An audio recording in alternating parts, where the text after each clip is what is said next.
শ্রী শ্রী আচার্য দেবের শ্রীচরণে আমার কোটি কোটি প্রণাম। আজকে সভার যাদব অধৈর্য সহপ্রতিনিধি শ্রদ্ধেয় দাদারা, মায়েরা, ছোট ছোট ছেলে মেয়েরা, সকলকে আমার যথাযোগ্য স্থানে শ্রদ্ধা, ভক্তি, প্রণাম, ভালোবাসা ও জয়গুরু। আজকের বিষয়বস্তু শুনেছেন। আজকে ২৬ বছর ধরে যা চলছে, আজকে শ্রদ্ধেয় বাঙালি মাহাতোদার মহাপরায়ণ তিথি উপলক্ষে পরম প্রেমময় শ্রী শ্রী ঠাকুর অনুকূল চন্দ্রের নাম সংকীর্তন ও সৎসঙ্গের ব্যবস্থা করেছেন। তাই আমাদের কোনো সন্দেহ নাই, বলারও নেই, এই রকম যার কার্যে হয় সে স্বয়ং দয়াল ধামে তিনি স্থান পেয়ে গেছেন, এ বিশ্বাস আমার। কারণ সেইটাই যাতে প্রত্যেকটা মানুষকে আমরা ঠাকুরের পথে দীক্ষা নিয়ে যজন যাজন ইষ্টভীতি পরায়ণশীল করে, ঠাকুর যেটা বলেছেন আমাদের গীতার কথা, গীতায় বলছেন না যে ধর্মের যখন গ্লানি হয়, ধর্মকে প্রতিষ্ঠা করার জন্যই আমি যুগে যুগে আসি। আর কি জন্য আসি? সাধুদের পরিত্রাণ করব, আর দুষ্কৃতীদের অ্যাটেম্প্ট মার্ডার করব। এই কথাটাই বাংলায় হয় আর কি, সংস্কৃতে, যেটা সাধুদের পরিত্রাণ করব আর দুষ্কৃতীদের নাশ করব, বিনাশ করব। মানে সাধুদের পরিত্রাণ করবে আর দুষ্কৃতীদের মার্ডার করবে। এই জন্য তিনি এসেছিলেন আজ ৪,৫০০ বছর আগে। আজকে দেখুন এসে যুগগুরু পুরুষোত্তম তিনি ঘুরিয়ে দিলেন ওইটাই, ওই কথাটাই। তিনি কি বললেন? পুরুষোত্তম আসেন যখন সব গুরুরই সার্থকতা, তাকে ধরলে আসে দেখো গুরু ত্যাগের ভিন্ন কথা একটা দিক। আর একটা দিক বলছে ধর্ম যখন বিতাকি বাহনে ব্যর্থ হচ্ছে, তাই প্রেরিত পুরুষ আমি পাপে পরিত্রাণ পায়। তাহলে আজকে সাধু আছে কি পৃথিবীর বুকে, ভারতবর্ষের বুকে? সাধুর সংখ্যা আছে? আজ পাপী ঘরে ঘরে। তাহলে পাপীগুলোকে যদি নাশ করেন, মার্ডার করেন, তাহলে তো মনুষ্য সমাজ শেষ হয়ে যাবে। তাই তিনি বললেন এবারে আমি এমন ক্ষমতা নিয়ে এলাম, ওই পাপী মানুষগুলোকে খ্যাতি মানুষ করে ধর্মরাজ্যে চালান করে দেব। বুঝে যাচ্ছে? তাইলে তিনি দেখিয়ে দিয়েছেন। তিনি যখন ব্রিটিশের আমল, তখন এক খুনি বিরাট সমাজ বিরোধী লোক, তাকে পুলিশ তাড়া করে নিয়ে আসছেন। ঠাকুর যেখানে বসে আছেন তার চৌকিত্তরে এসে ঢুকে দিয়েছে। বুঝতে পারছেন? পিছন থেকে একদম পুলিশের লোক ধরো ধরো মারো মারো করতে চলে আসছে। আজকে দয়াল বসে আছেন যেমন দেখছেন ব্রিটিশ আমল। ঠাকুরকে দেখে বলছেন আমরা যাকে তাড়া করে নিয়ে এলাম সেই সমাজ বিরোধী লোকটা খুনি, যে এইসব এইসব সে আপনার কানে ঢুকে পড়েছে, আপনি বের করে দেন, আমরা এখনই তাকে খতম করে দেব। ঠাকুর শুনলেন, শোনার পরে ঠাকুর বলছেন কেন মনি, কি তার উপর আশ্রয় শুনলেন। শোনার পরে বলছেন ও যদি আর জীবনে এই কাজ করে না, তাও কি তাকে মার্ডার করবেন, তাও কি তাকে অ্যারেস্ট করবেন? ঠাকুর বলছেন শুনো মনি, এ আর জীবনে এই কাজ করবে না। বলছে তার গ্যারেন্টি কে দেবে? বলছে আমি দেবো, আমি দেব। শোন শোন, কোন বাবার কাছে তার কোন ছেলেকে খুন করবে, অ্যারেস্ট করে নিয়ে যাবে, তার বাবা কি কেউ চায় আমি এর হতভাগ্য পিতা? বুঝতে পারছেন? তখন বলছে তাহলে ঠাকুরের কথা শুনে তারপরে বলছে কে দেবে, কে দায়িত্ব নেবে? বলছে আমি দায়িত্ব নেব, যদি এই গেটে হাজির না হয় তাহলে 1 লাখ টাকা জরিমানা দিতে হবে এবং তার জন্য যা যা সব বলছে আমি সই করে দেব। শুনলেন, শোনার পরে তারা শান্ত হয়ে ফিরে গেলেন। ফিরে যেতেই সে চৌকির থেকে বার হয়ে বলছেন, আগে আমি খুব খারাপ লোক, আমি অনেক খুন করেছি, অনেক মার্ডার করেছি, তাই আমার মাথার দাম দিয়েছে, তো আমাকে তো এমনই খুন করে দেবে। ঠাকুর আপনি তো চিনেন না আমাকে। বলছে মনি আমি তোরে বেশ করে চিনি, তুই হয়তো আমাকে চিনতে পারছিস না, আমি তো 7 জন্ম থেকে তোরে চিনি। বুঝতে পারছেন?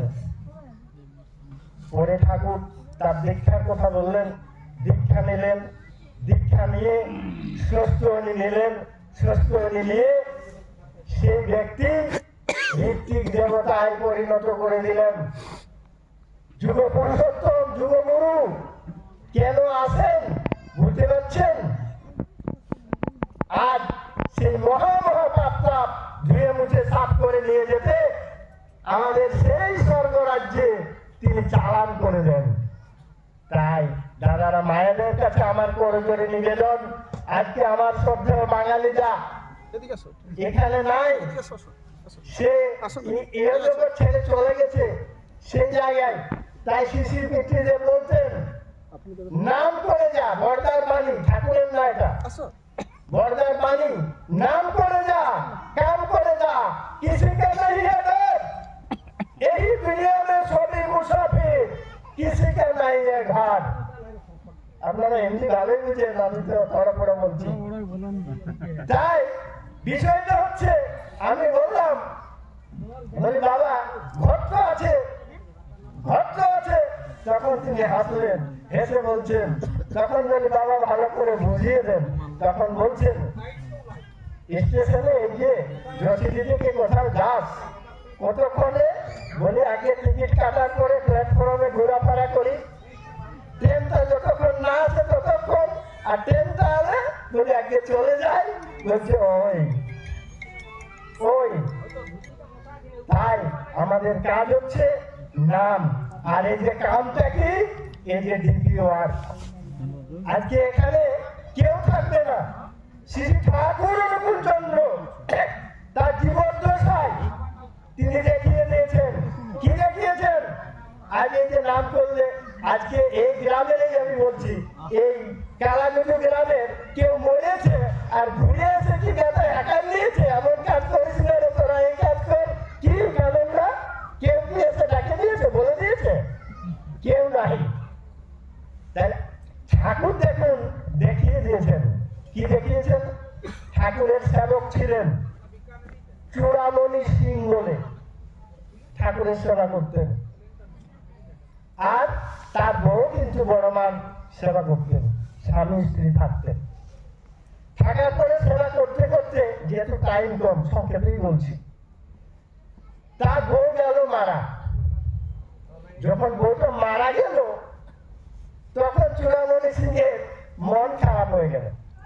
ঠাকুরকে বলতে লাগলো, আগে ঠাকুর, ঠাকুর মনে মনে ভাবছে যে ঠাকুর ভগবান, ঠাকুর অমুক, ঠাকুর যদি হয় স্যার আমার বউটাকেই হয়ে নিল।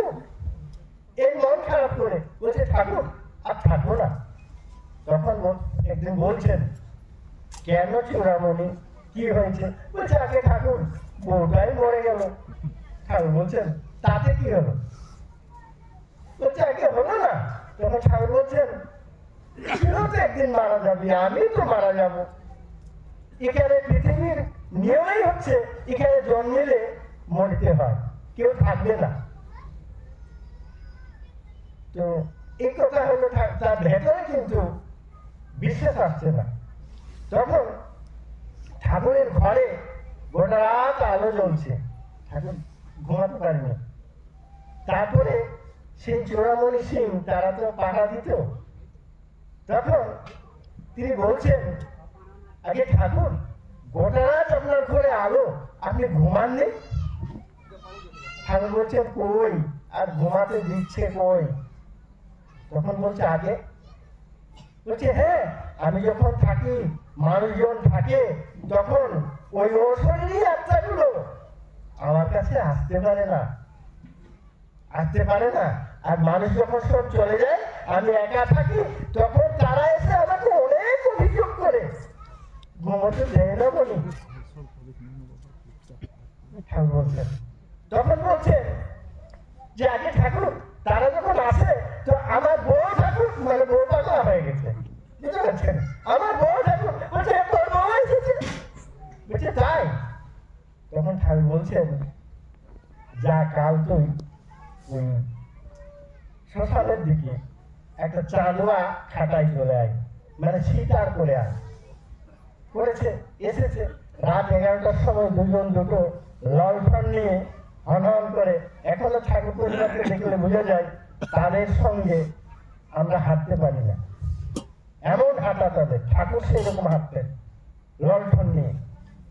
সেইখানে গিয়ে তাকে দাঁড়াতে বলেছে, তিনি গেছেন। সে ভাবছে যে আমরা তো দুজন এলাম, আমি আর ঠাকুর, এত কোলাহল শোনা যাচ্ছে কেন কেন? যখন তার সাথে তো সেই আছে, যখন একদিন গেল, 2 দিন যখন এরকম হলো, তখন তার বাসনা হচ্ছে, তাই তো এত কোলাহল এইরকম হচ্ছে কেন? পরে গিয়েও সে করেছে। করার পরে তারপরে যখন বলছে যে আগে ঠাকুর আমার বউ এসেছিল, সে কোথায়? তখন বলছে হ্যাঁ হ্যাঁ ছিল। যখন তার ঠাকুর বুঝতে পারছেন, পরের দিনে আবার সে ব্যবস্থা করেছে। আবার ব্যবস্থা করার পরে তখন ঠাকুর বলছেন, চূড়ামণি আয় আয়, তোর বউয়ের সাথে কথা বলে। আসছেই তখন তার বউ তাকে দেখে খুশি হয়ে বলছে, ও গো স্বামী দেবতা, আমি যখন শেষ নিঃশ্বাস ত্যাগ করেছি, তখন আজ্ঞা চক্রে মন ফেলে নাম জপতে জপতে আমি ইহকাল থেকে পরলোকে এসেছি গো। তাই দয়াল ধামে দয়ালের রাতুল চরণেই আমি স্থান পেয়েছি গো। প্রয়োজনে তোমার পা ধরে বলছি, স্বামী দেবতা, আজ্ঞা চক্রে নাম মন ফেলে তুমি নাম করো, তুমি নাম করো, তুমি নাম করো। এই হচ্ছে শ্রী ঠাকুরের রত্ন চক্র।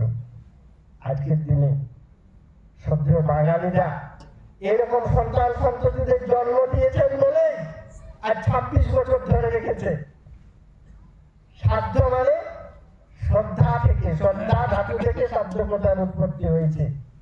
আজ আমরা যদি এরকম সন্তান সন্ততি না তৈরি করতে পারি, আমাদের কে করবে?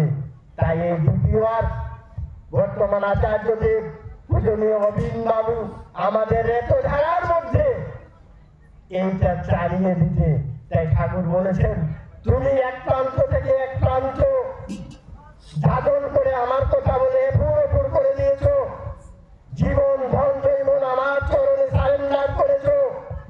আর তুমি যদি তোমার বংশধারার এত ধারার মধ্যে আমার নীতি না চালাইতে পারলে, না তুমি আমাকে ফাঁকি দিলে। তাই দাদারা, মায়েরা, আমরা সবাই তাকে ধরে তার নাম করতে করতে তার যে আশীর্বাদ, সেই আশীর্বাদ মানে অনুশাসনবাদ জীবন মাঝে আমরা সবাই যাতে ফুটিয়ে তুলতে পারি। পরিশেষে আরেকটু 1 মিনিট, আমাদের পুরুলিয়ায় শ্রী শ্রী আচার্যদেব আশীর্বাদ করেছেন সৌচেতনী উৎসব। সেই সৌচেতনী উৎসবে আমার কাছে খবর আছে, এই এলাকা থেকে 2-5টা বাস হয়েছে, আরো 2-5টা বাস গায়ে গায়ে, অঞ্চলে অঞ্চলে, পাড়ায় পাড়ায় গাড়ি নিয়ে সবাই আসুন, তার আশীর্বাদটা ঘরে ঘরে পৌঁছে দিন, এই আমন্ত্রণ রইল। পরিশেষে এই পরিবারের সর্বাঙ্গীন মঙ্গল প্রার্থনা জানাই, দয়ালের রাতুল চরণে সবাই শান্তি স্বস্তি মঙ্গলের অধিকারী হয়ে ওঠেন। জয় গুরু, বন্দে পুরুষোত্তম।